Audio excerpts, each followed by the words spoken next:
How y'all doing? Sometime back I did a book review of the first Battletech novel written, Decision at Thunder Rift, which we explored a story of Grayson Death Carlyle and his creation of one of the famous mercenary units in the Battletech universe, the Grey Death Legion. And we're going to go over the other books in the series here. This one here we're going with Mercenary Star. Sometime after his exploits of Decision at Thunder Rift, his mercenary unit is on a planet of Galatia, a place where a lot of mercenaries are recruited there, and they're hired by a civilian of the planet Verthandi, if I ever pronounced that right. But what it is, Verthandi. Sorry about that. The guy hired him. Apparently, House Kurita took over their planet about a decade or so back, and they are not very. And they brought in their whole slew of battle mechs, and they don't have any of their own. So they hired the mercenaries. There's been resistance fighters there for some time, but against battle mechs, nothing. So they've been doing some guerrilla tactics, hitting where it hurts, and that all led by a man named Nagumo. And here's the thing: they hired the mercenaries to train to help them fight these other battle mechs, but not to get involved themselves. So they go in there, they try doing their job, they had some trouble getting in, and eventually they were, after the middle of training, these guys before the guys aren't even ready, to face an actual combat. The mech warriors that they're training there, they're in converted mechs and a few actual mechs themselves. One of the guys, of the resistance leaders does a stupid thing, and he tries to send them off before they're all ready yet, and try to make a one fell swoop over to a major city and the university that runs it. This place is an agricultural world run by a university, mind you, kind of weird, I know, but go with it. And that falters. So now Grayson has to play it by his way of trying to do guerrilla style tactics, try and gain resources, to help defeat House Kurita, and hopefully when the people of this planet will win back their homeworld. And of course, and granted, we're reading this, I'm like, okay, I'm entertained, but I don't know if something like this would make decent movie, because it goes a lot of things that we've seen before. I mean, part of it I just described, like I may not like this movie, but Tom Cruise and The Last Samurai, again, same thing. Main characters hired in to train this army. The army's not ready yet, but they're going to send them in against their enemy and to get slaughtered. It's that kind of setup. So, but still entertaining about that, especially when after major defeat they suddenly get around it and everything. You're introduced to some new characters. I mean, Grayson, still has his friends from the first book there. There's Lori, his second in command. There's Sergeant Ramage. And a few new guys too, interesting, but they don't get too much in depth in characters. There's this one that was left behind, who was part of Grayson's mercenary group, but she was left behind because it was going to be problematic trying to enter into the atmosphere, and so her and her lover, who are also these fire pilots, were left behind. She gets captured. There's some complications there, but I found it entertaining. And it's a mech warrior story. It continues with characters you're familiar with, Decision at Thunder Rift, and a few new ones.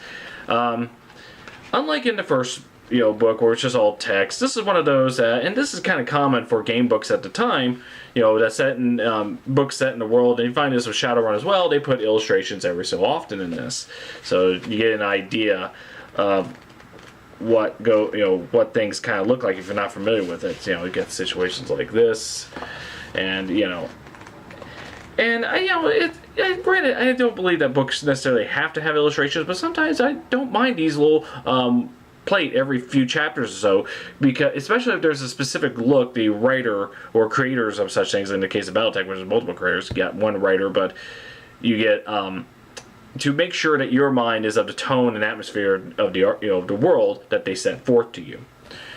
So there's that. So yeah, Mercenary Star, second book of the Grey Death Saga, the Grey Death Legion. Here, check this out. Although, fair warning, finding an actual copy list, unless you're really lucky, online, they tend to run high, about at least $25 per book. This is the most expensive paperback. These paperbacks in this trilogy are the most expensive paperbacks ever bought, and it's ridiculous. I mean, these are not the first editions of Cervantes' Don Quixote here. These are just paperbacks set in a fictional universe that helps support a miniature game or computer game. All the things that MechWarrior has spread out to, all the media Battletech and MechWarrior has spread out through the years.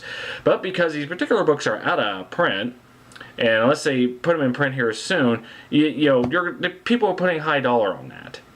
So yeah, both of these books have costed me $25, and the third book close to that. But good news. Catalyst Game Labs, who currently makes Battletech, does have digital copies of these books for very dirt cheap, and like 99 cents for Decisions on the Rift, and a couple bucks for the Mercenary Star and the third book, which I'll review shortly.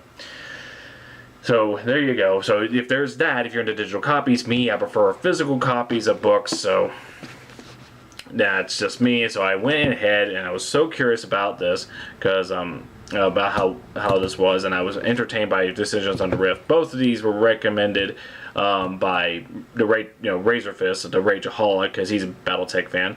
And one person asked him on his live stream if he wanted to read Battletech books, where to start. Well, it says start with the first one, Decisions on the Rift, and read that, and then Ideal War, which I also did a review to. So I've been entertained by these for books of what they are. So there you go. Mercenary Star, very good, combat and all that, and seeing the Saga of Grey Death Legion, how they get out of their situation. Will they fully liberate the planet from House Kurita, or will they replace it with something else? How will people interact? How do they respond to war, and how well do they execute it? Some people have issues. Lori, the second in command, who Grayson met in Trelwan, she was been having problems since the first book, because she nearly got burned to death, and her battle mech got and she's been traumatized by that. So all the things that people suffer through a war, they go through that, and what it should for military science fiction it is. So there you go. Mercenary Star by William H. Key Jr. Go ahead and check this out if you can. If it's books themselves are too high for you, and I don't blame it. I said $25 is the minimum price, and there are places that jack up the price on that. It's ridiculous. I've seen websites where they're trying to sell these for hundreds of dollars. Don't do that. I mean, push comes to shove, even if you're not a digital reader like me. If you're really curious about this, I'll link it down below. Go ahead and get the digital copies of this, because it's dirt cheap, and you'll probably get all you need out of that. So there you go. Mercenary Star, thank you all for watching. Have a nice day.